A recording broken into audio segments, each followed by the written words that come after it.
श्री जय जोहार। यहाँ पर विराजमान प्रभु के प्रियदास सम्मानित बिशप साहब, अध्यक्ष महोदय जी और जितने भी जो प्रभु के अजीज है, जो प्रभु के शुभ संदेश को बांटते हैं, आप सबको मैं दिल से हार्दिक स्वागत और अभिनंदन करना चाहूंगा। सो बाइबल की कुछ पंक्तियां याद आते हैं मुझे इन बातों को बोलते हुए। जो आप यहाँ पर बैठे हैं, परमेश्वर के वचन में इस बात को लिखा कि क्या ही चुराव नहीं उनके पांव जो प्रभु के शुभ संदेश को लेकर के जाते हैं। सो आपका सलाम करता हूँ, सैल्यूट करता हूँ। दूसरी एक बात ये लिखी गई है कि क्या ही मनोहर और भली बात है कि भाई लोग आपस में मिले रहे।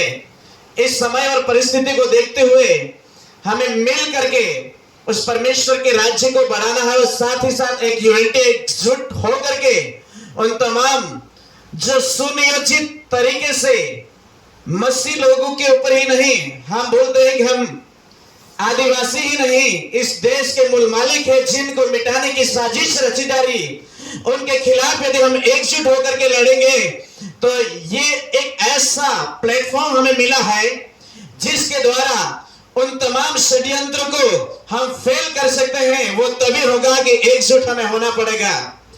हम बाइबल के अंदर में ये चीजें प्रचार करने के लिए तो प्रचार करते हैं, लेकिन जब एकजुटता की बात आती है तो बिखर जाते हैं। मेरे अंदर तो ऐसा हो रहा था कि दिल्ली हिला देने वाले हैं, आज पूरे देश के मसीह लोग एकत्रित हो रहे हैं, लेकिन यहाँ पर संख्या देख करके ऐसा होता है कि अभी भी डरे हुए हैं हमारे लोग। जब देश का संविधान हमें आजादी देता है तो हमें डरने की जरूरत नहीं। बिशप साहब की बात को मैं भी एक बार फिर से याद करूंगा। हम इसलिए डरे हुए हैं कि जब संसद के अंदर में या विधानसभा के अंदर में बोलने के लिए हमें अभी तक किसी भी नेता को तैयार नहीं किया। यदि तैयार कर दिया होता तो शायद ये नौबत नहीं आती कि हमारे लिए किसी और के सामने हमें जाने की जरूरत पड़े। हमारे बांसुरा डूंगरपुर से जब नाम नहीं जाना जाता था, लेकिन अभी एक ऐसा मात्र सांसद निकला है जो देश के आदिवासियों के लिए आवाज बनी हुई है। मैं चाहूंगा कि मसीह समाज के अंदर से ऐसे जवान निकले जो आदिवासियों के लिए, मूल मालिकों के लिए लड़ने वाले हैं। और हम क्या विश्वास करें, ये किसी की बापोती नहीं कि वो हमको सिखाए कि तुम क्या विश्वास करें या किस धर्म को अपनाएं। हमें देश का जो संविधान है वो आजादी देते हैं। हम चाहे तो किसी को माने, चाहे तो नहीं माने, ये आजादी देता है। सो इस बात को हमें समझना पड़ेगा, तब जाकर के हम आगे लड़ पाएंगे। सो बहुत सारी ऐसी घटनाएं हैं जिन्हें मैं आपके समक्ष रखना चाहूंगा। साहब ने बहुत अच्छी बात बोली है कि बहुत सारी ऐसी जो बातें हैं और हमें सिखाने की। यहां जो बामसिद की बात करता हूं तो मैं आई थिंक गलत नहीं हो तो 2004-5 के अंदर में उदयपुर के अंदर में एक केडर हुआ था। उसके अंदर में एक टीचर थे, वो मुझे लेकर के गए थे।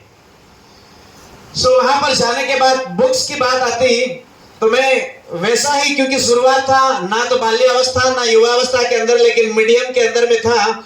और जैसे बुकें, आज भी मैं बुक लेने के लिए अभी था, लेकिन बुक लेकर के आया उदयपुर से और एक दुकान के ऊपर में, और वो ब्राह्मण की दुकान थी।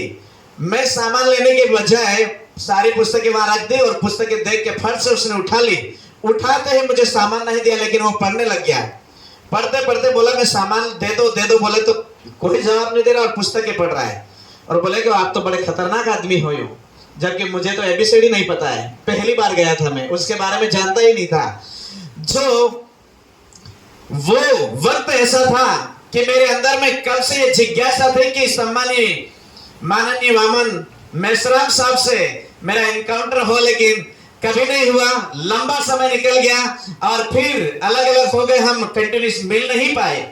सो आज ये समय होगा कि मैं उनके साथ आमने सामने मिल पाऊंगा, ऐसा मुझे आशा और भरोसा है।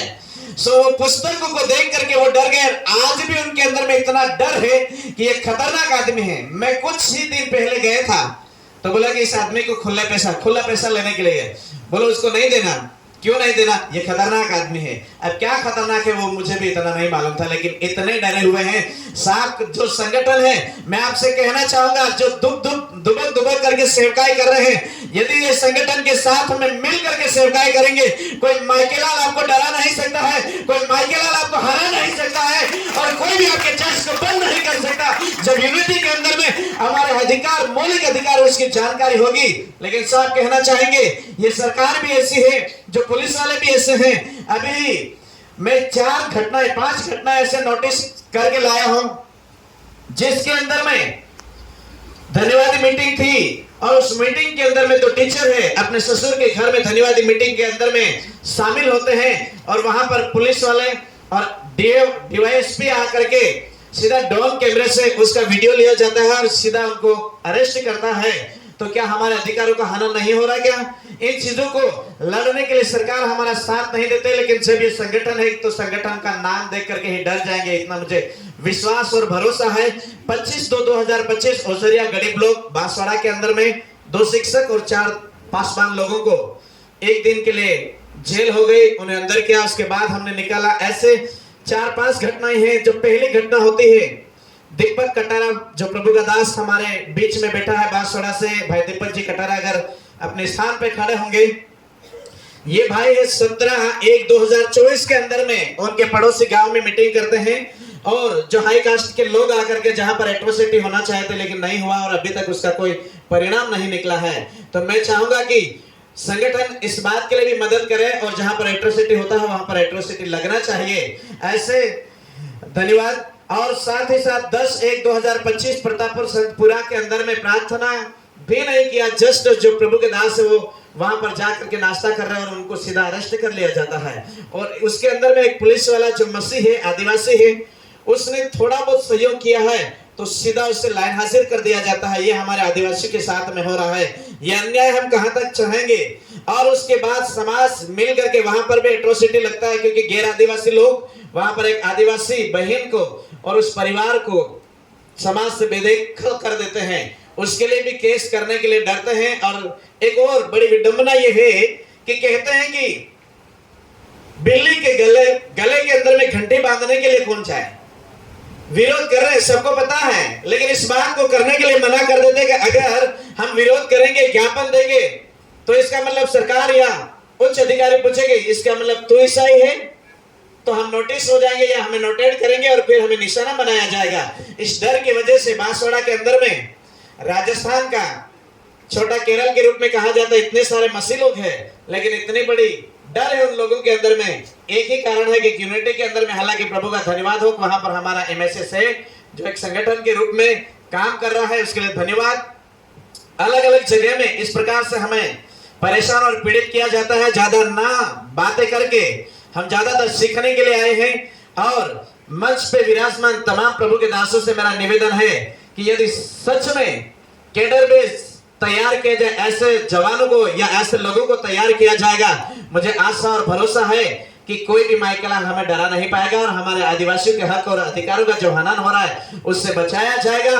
और जहां पर भी हमें बोलने का अधिकार है, हमारे अभिव्यक्ति करने का और हमारे धर्म का जो भी हम मानते हैं उसको बेखटके से प्रचार करने का, लेकिन करने नहीं दिया जा रहा है। इसके ऊपर जल्दी से जल्दी अंकुश लगाया जाए, ऐसी टीमों को तैयार करें ताकि जाकर के लड़े। इन्हीं शब्दों के साथ मेरी वाणी को विराम देता हूं। जय हिंद, जय मसीह की, जय मूल निवासी।